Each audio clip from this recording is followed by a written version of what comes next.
Je suis vraiment contente de cette occasion de cheminer avec vous pendant les prochaines semaines et de pouvoir explorer ensemble la lettre que l'apôtre Paul a écrite aux chrétiens de Philippe. Pourquoi avoir choisi cette lettre? Eh bien, pour de multiples raisons. Parce qu'elle parle beaucoup de la joie et de la reconnaissance et que nous avons tous besoin de joie dans notre quotidien. Parce que parmi les versets les plus connus et mémorisés, beaucoup se trouvent dans cet épître. Ne vous inquiétez de rien. En toute chose, faites part de tous vos besoins à Dieu par des prières, des supplications, des actions de grâce. Et la paix de Dieu, qui surpasse toute intelligence, gardera vos cœurs et vos pensées en Jésus-Christ. Réjouissez-vous toujours dans le Seigneur. Je le répète, réjouissez-vous. Mon Dieu pourvoira tous vos besoins. Je peux tout par celui qui me fortifie. Et bien d'autres encore. Et puis, cette lettre a aussi un contenu théologique riche, avec ce beau chapitre 2 qui met Jésus au centre de notre foi. Paul a écrit cette lettre à un groupe de personnes qu'il a rencontrées, qu'il connaissait bien. Il s'adresse à une église qu'il a établie, une église généreuse et qui est chère à son cœur. On appelle cette lettre l'épître de la joie. Ce mot y apparaît 16 fois. Se réjouir dans la prière pour les autres. Se réjouir au milieu des souffrances, de l'inquiétude, des persécutions. Se réjouir dans l'humilité au service des autres. Se réjouir parce qu'on peut remettre à Dieu nos soucis, nos besoins.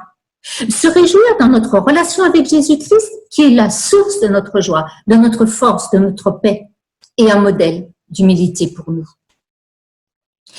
Paul veut que les Philippiens se rappellent d'où vient leur joie. La ville de Philippe, les Philippiens, sont riches, très riches, à cause de mines d'or qu'il y a tout autour de la ville dans la région. Mais la joie ne vient pas de nos possessions.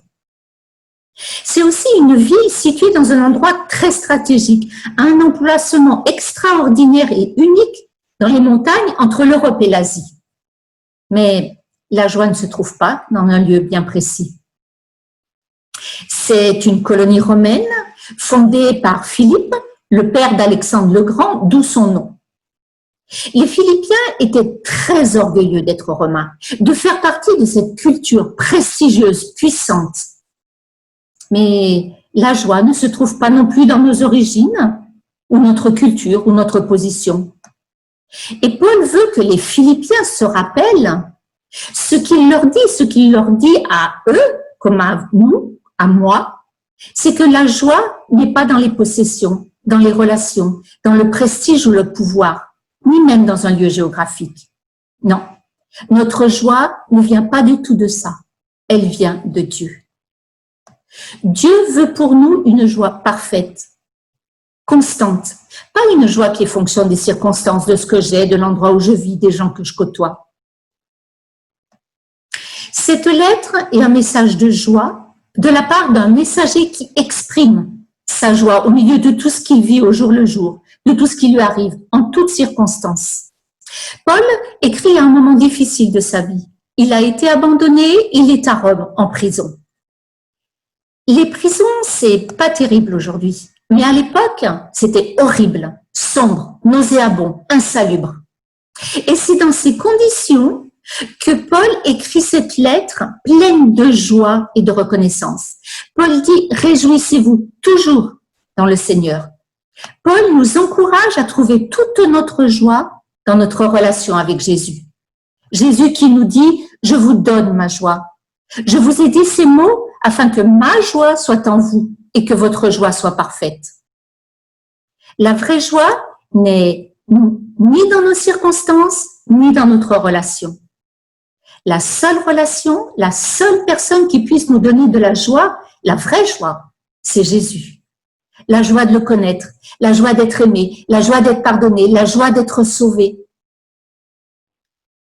Avez-vous cette relation avec Jésus?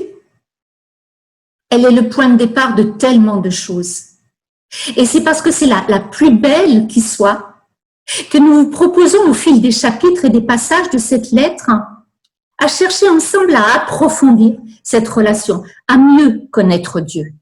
Dieu, pas un livre de la Bible, pas à acquérir des connaissances ou faire de la théologie, non. mieux connaître une personne, Jésus, qui nous aime plus que tout, qui a donné sa vie pour nous. Et c'est cette relation basée sur l'amour vrai, gratuit, inconditionnel, immérité, qui nous fait déborder de reconnaissance et nous remplit de joie. J'espère de tout cœur qu'à travers cette lettre de Paul aux Philippiens, nous allons grandir dans notre relation avec Dieu, mieux le connaître pour faire jaillir cette joie dans nos vies, dans ma vie.